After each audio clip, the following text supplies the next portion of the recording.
नमस्कार दोस्तों।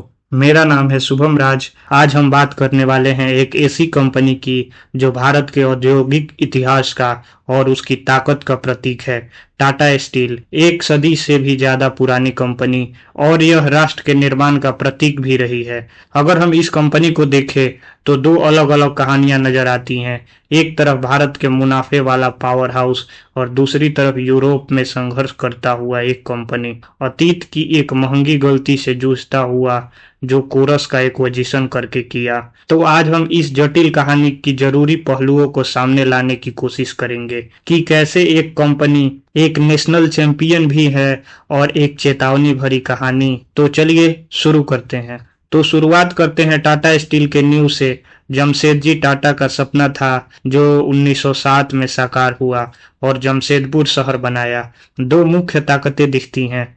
पहला, मजबूत इंडस्ट्रियल रिलेशन। कहते हैं 1928 के बाद कोई बड़ी हड़ताल नहीं हुई। ये अपने आप में एक बड़ी बात है टाटा स्टील के लिए। और दूसरी और शायद अहम भी, वो है कैपेटिटिव खदानें। मतलब अपनी खुद की खदानों जैसे नियामुडी, चुड़ाईदिस्ट। ये वर्टिकल इंटीग्रेशन जैसे इसे कहते हैं, ये गेम चेंजर रहा है क्योंकि इन अपनी खदानों की वजह से ही कंपनी कॉस्ट के मामले में दुनिया की सबसे सस्ती स्टील प्रोड्यूसर में से एक बन पाई। मतलब बाहर बाजार का दाम बढ़े, जैसे लौह अयस्क और कोकिंग कोल कुछ भी महंगा हो, पर इन पर उतना असर नहीं होता क्योंकि कच्चा माल तो अपना ही है। तो नतीजा ये हुआ कि भारतीय कारोबार हमेशा मुनाफे में रहा। FY25 में करीब 22% का EBITDA मार्जिन, ये बहुत मजबूत आंकड़ा है। लेकिन इसमें भी एक पेच है। 2030 में बड़ी पुरानी कम लागत वाली खदानें का लीज खत्म हो रही है।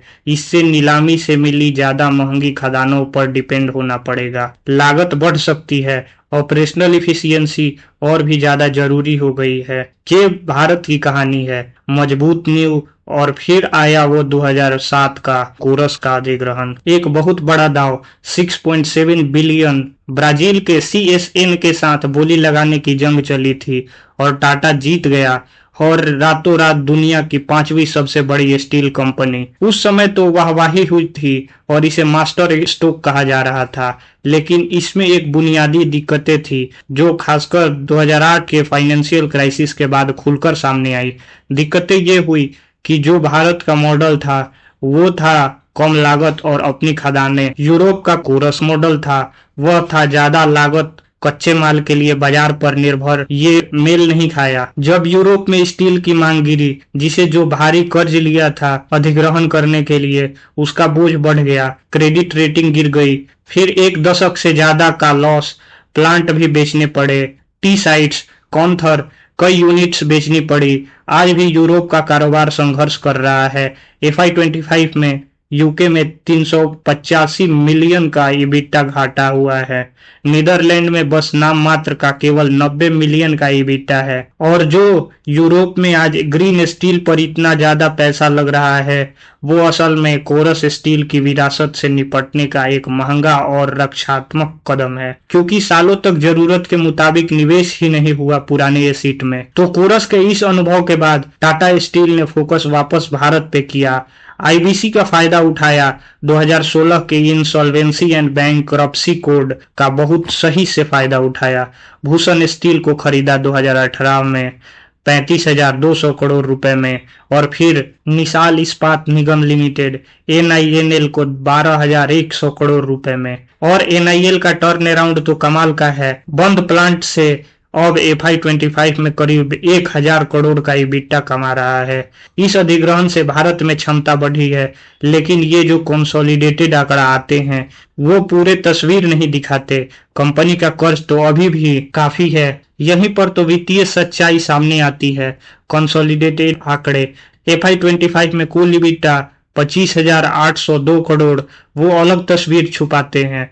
भारत का अकेले का EBITDA देखे तो 29,285 करोड़ रुपए, ये यूरोप के घाटे से कहीं ज्यादा है। असल में ये भारत का कारोबार ही यूरोप के घाटे को भर रहा है, और पूरी कंपनी का जो भारी कर्ज है वो मार्च 2025 में करीब 82,579 करोड़ का नेट कर्ज उसे संभाल रहा है। तो भारत का बिजनेस एक तरह से सेंट्रल बैंक बन गया है पूरे बिजनेस के लिए, और इसी वजह से इसका पी रेशियो इतना अस्थिर रहता है। बाजार कंफ्यूज है कि इसे भारतीय चैंपियन माने या संघर्ष करता हुआ यूरोपीय मरीज। बाजार समझ नहीं पा रहा है कि भारत के ग्रोथ इंजन वाला प्रीमियम दे या यूरोप के जोखिम वाला डिस्काउंट।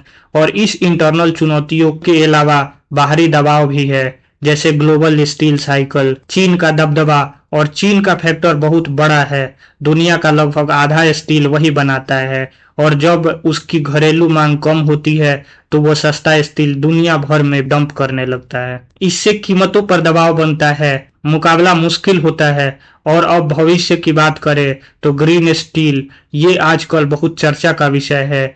इसकी दो मुख्य वजह है। पहली, क्लाइमेट चेंज का दबाव। स्टील सेक्टर भारत का CO2 उत्सर्जन का करीब 12% हिस्सा है। और दूसरी वजह है नियम, जैसे भारत की ग्रीन स्टील टेक्सोनॉमी आ रही है, यूरोप में भी नियम सख्त हो रहे हैं। तो पारंपरिक फ्यूचर ब्लास्ट फर्नेस की जगह अब इलेक्ट्रिक आर्क फर्नेस पर जोर है। यूके में $1.25 बिलियन का निवेश, लुधियाना में भी नया EF प्लांट, और नीदरलैंड में भी नया डायरेक्ट रिड्यूस आयरन प्लांट लग रहा है, जो आगे जाकर हाइड्रोजन पर चलेगा। ये सब आपको सुनने में बहुत महंगा लग रहा होगा। FY25 में 15,000 करोड़ का कैपेक्स प्लान है, और लक्ष्य भी बड़ा है, 2045 तक नेट जीरो। और यहाँ भी वो दो टाटा वाली बात आ रही है। यूरोप में ग्रीन स्टील अपनाना ज्यादातर रक्षात्मक है, रेगुलेशन का पालन करना, कारोबार बचाए रखना, और भारत में यह रणनीतिक और आक्रामक है। यहाँ मुनाफे के दम पर न केवल डिकार्बोनाइज करना है, बल्कि ग्रीन स्टील में ग्लोबल लीडर बनने का मौका भी है। और असली चुनौती तो पैसे बांटने की है। इसी भारी भरकम पूंजी को यूरोप की जरूरत और भारत के विकास के बीच संतुलित कैसे किया जाए, यही सबसे बड़ी चुनौती है। तो संक्षेप में कहे तो टाटा स्टील की कहानी दो हिस्सों में बटी हुई है। एक तरफ मजबूत मुनाफे वाला भारतीय किला जो पूरी कंपनी का इंजन है, दूसरी तरफ संघर्ष करता हुआ यूरोपीय बाजार जो ग्रीन बदलाव के महंगे और अनिश्चित रास्ते पर है। कोरस का पास्ट कहीं ना कहीं अब भी है, उसकी विरासत तो है, जबकि भारत में सफलता है। साथ ही साथ ग्रीन भविष्य की चुनौती भी है और अवसर भी। और ये हमें एक सवाल पर लाकर खड़ा करता है कि भारत का किला अपनी वह लागत वाली बढ़त बनाए रख पाएगा, खासकर जब 2030 में उसकी खदानों की लीज खत्म होने वाली है। और दूसरा सवाल कि क्या यूरोप में ग्रीन स्टील का यह महंगा दांव कामयाब होगा? क्या ये कोरस की दशकों पुरानी विरासत से मुक्ति दिला पाएगा? मैनेजमेंट कैसे भारत के मुनाफे को यूरोप के खर्चे और भारत के खुद के विकास के बीच बैलेंस करेगा? यही संतुलन कंपनी का अगला दशक तय करेगा। इसी के साथ मुझे दीजिए इजाजत। नमस्कार।